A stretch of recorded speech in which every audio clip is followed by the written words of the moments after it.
Here we go. This should be fun. You videoing? Yeah.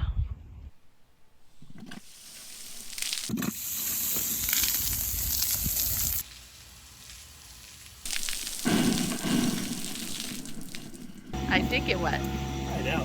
Why do you think the camera was pointing at you? But that was mean. But I got her a little wet. I knew that was gonna happen.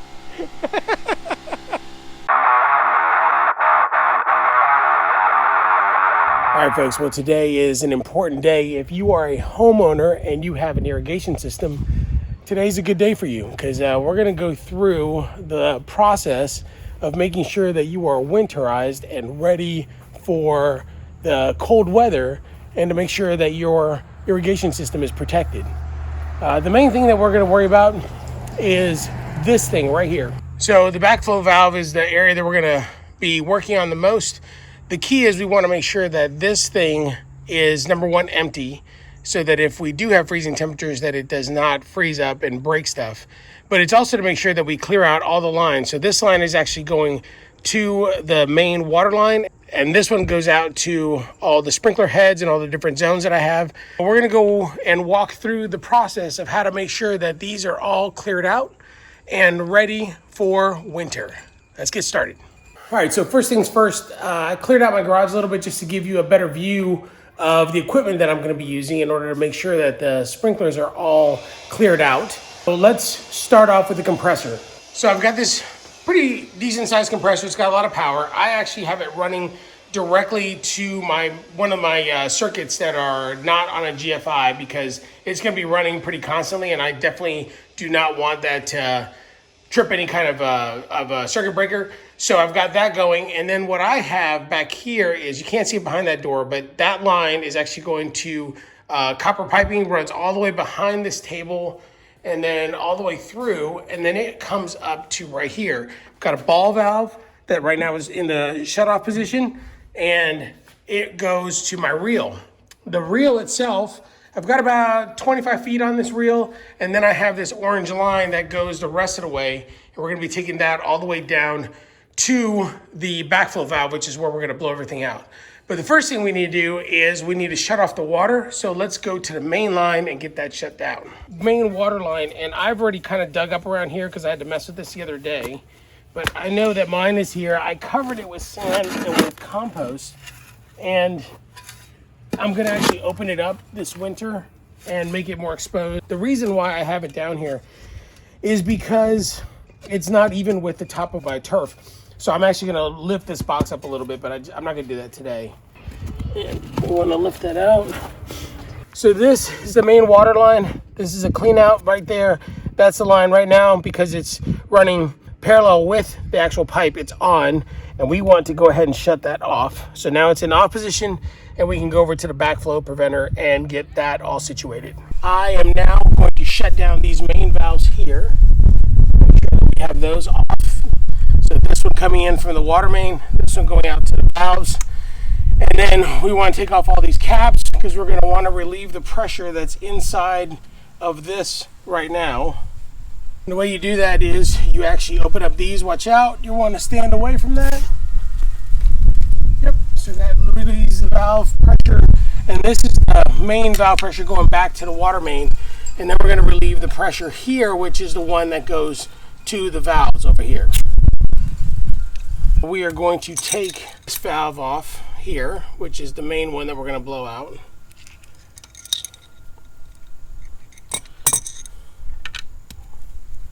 And I have my little hose connector for a quick connect, and we're going to put this one on top. I learned the hard way that if you put it on this valve, basically it kicks in the backflow back here. So you don't want to do that. You want to make sure that you put it on top of the backflow because that's the valve that's going to keep the backflow from engaging.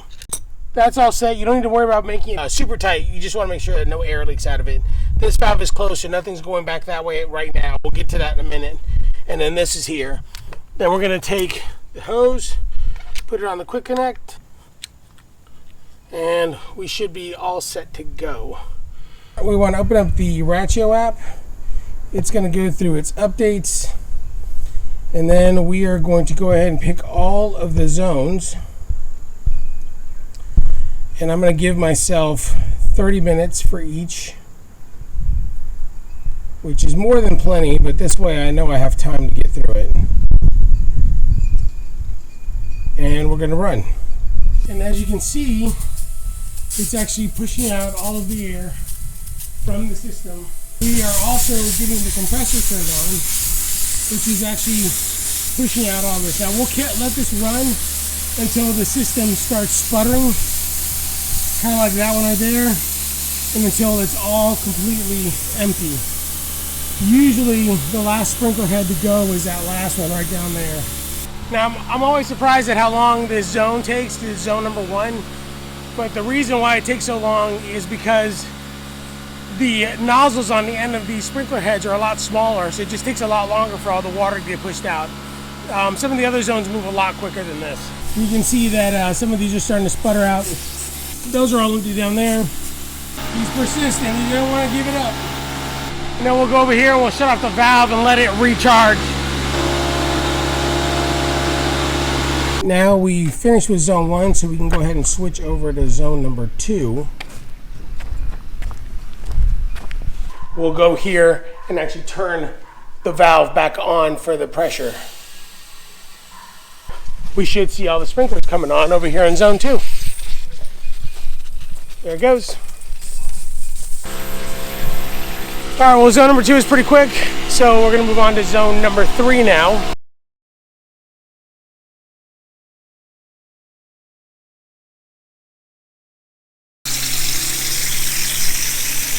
All right, now that we finished number 6, we can shut it all off. All right, last thing we're gonna do is blow out the part of the line that actually goes back to the main water meter. So that one we have to be a little bit careful, and we also have to move where the actual little nib is. So I'll show you how I do that. Sorry I'm yelling, but that compressor is super loud. So let's get to that. Okay, so we are done with the main sprinkler. That let out a bunch of air there. So now we're going to take off the nib here.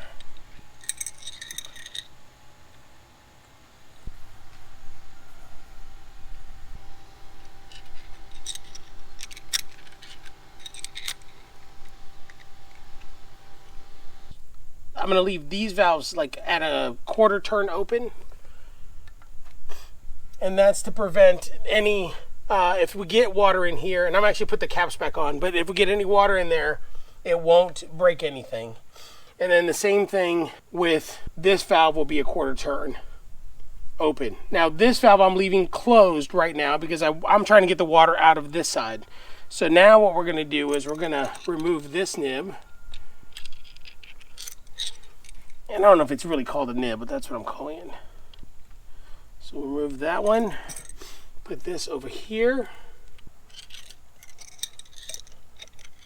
And then we're going to attach this to there. And we'll go over to the main valve over there. And in here, we want to get rid of this little guy.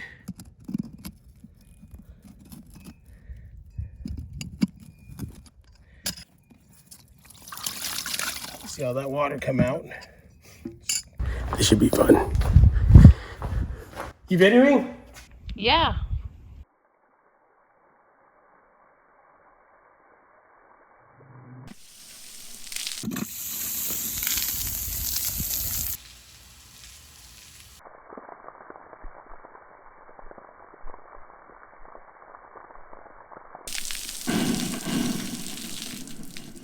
All right, well, that's it on that. You can pull that apart. Take this off now. Put this one back on.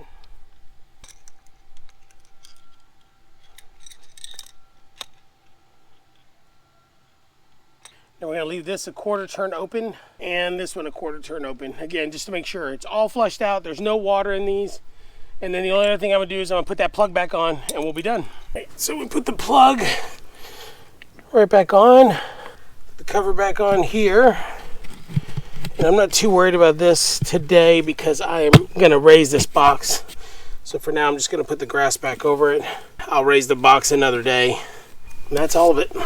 All right, folks, well, that's all I've got for you today. Hopefully you found this helpful. Hopefully you understand the importance of making sure that your irrigation system is winterized so you don't have to have any problems when the temperatures get below freezing. Make sure that you do this. If you're not comfortable doing it, go ahead and hire somebody. Around here, it costs about $75 to find somebody to come out to actually blow out your sprinklers. No matter what, just make sure it gets done.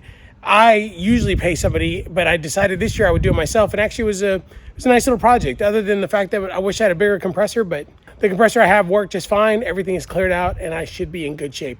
A couple things to note. Number one, make sure that you set your PSI level on your compressor to no more than 80 PSI. The PVC pipes are usually rated for that much. I set mine to about 60, only because I do have some of the funny pipe that leads from the PVC pipe to the actual sprinkler heads. So I want to make sure I didn't blow those out just from the air pressure.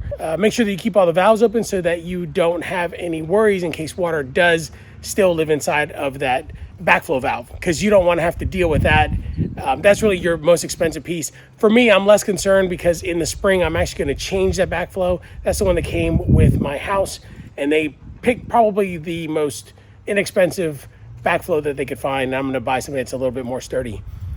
So that's all. One last thing that I want to talk about, and that is, if you notice all the gray in this area region of my face, is because this is November, and so for all videos that you'll be seeing in November, I do have facial hair. Last year I did Movember, which was to grow a mustache, and this year I'm doing No Shave November, but it's all for men's health awareness. Make sure that you guys are not too much of a man to go have a doctor check you out. Just make sure you're good. If you go back to last year's video, I shared a little story about my dad, and he'd probably still be with me today if he had just gotten himself checked out. So don't let that happen to you. This is important. It's for your families. I'm sure that they want you around as much as I do, if not more. Hope you have a great weekend. Hope you guys have a great week. And if you have any questions about this video, please email me at my email that's in the description. And then you can also comment below and I'll be sure to respond to you. Thanks so much for watching. If you liked the video, go ahead and like it. If you haven't subscribed, please do. For those of you that have subscribed, really appreciate your support. And if you want to be notified of future videos, don't forget to hit that bell and it will notify you next time I put out some new content. So have a great day. We'll see you on the next.